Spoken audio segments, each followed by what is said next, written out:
second half run when they kind of pulled away? Was it just a matter of maybe not making shots, or what did you see there? No, I thought it was more than that. I thought our flow was really good that got us that lead.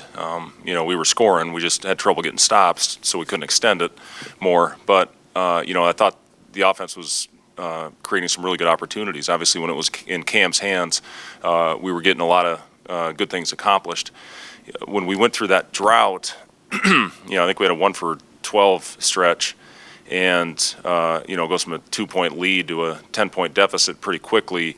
The ball stopped moving, and a couple possessions that never shifted sides, didn't get across. So we'd had really good possessions pretty much all night long. We were shooting a very high percentage, and shot it well from behind the arc, and we missed a couple layups in that stretch. I mean, we missed a couple right at the rim. But then we just took some out of character shots, and we missed a couple open threes, I thought. But again, the looks that we were getting were based on movement, player movement, ball movement. And when we stopped doing that and stopped getting the ball in the right guy's hands, the quality of possessions weren't as good. And that's when they went in their run, and that's when they started controlling tempo. That's when their size took over.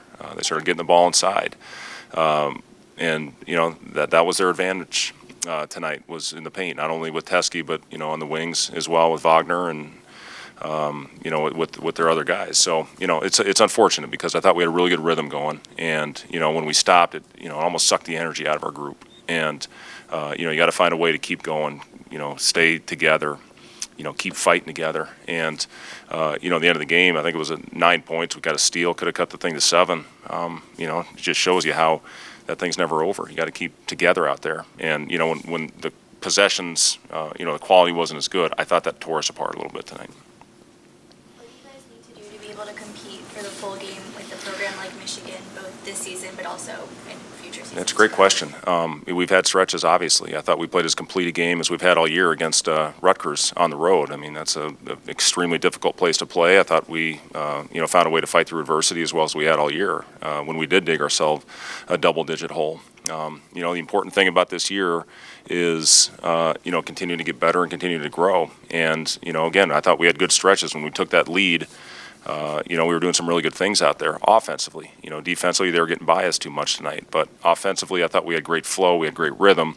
And then when we stopped doing the things that were making us successful out there, and we were running the same plays, it just wasn't, the ball wasn't shifting. It wasn't getting back into Cam's hands where really good things happened. With he and Kevin had a really good rhythm going with the two-man game tonight. Then they started showing on Kevin. He got in the pocket a little bit to where he could make plays. But, then again, we had a couple really empty possessions and get your shot blocked a few times. That leads to runouts. It gives transition baskets to them. It gets their confidence going. And once they built that lead, they were tough to slow down because they had complete control of the tempo of that game. I think it's 6 straight games you guys have fallen behind by 14 or more. Is there one thing that's happening? Is that, or is it? Yeah, we have stretches, Chris. It's every game. We had a 3-minute stretch against Rutgers where we didn't do the job in transition. After doing it for the majority of the rest of the game. Actually, we had 2 3-minute stretches. One in the first half, one in the second. That's where they opened up that lead. We've struggled coming out of the gate with energy. Tonight we got the lead in the second half. We were scoring the ball.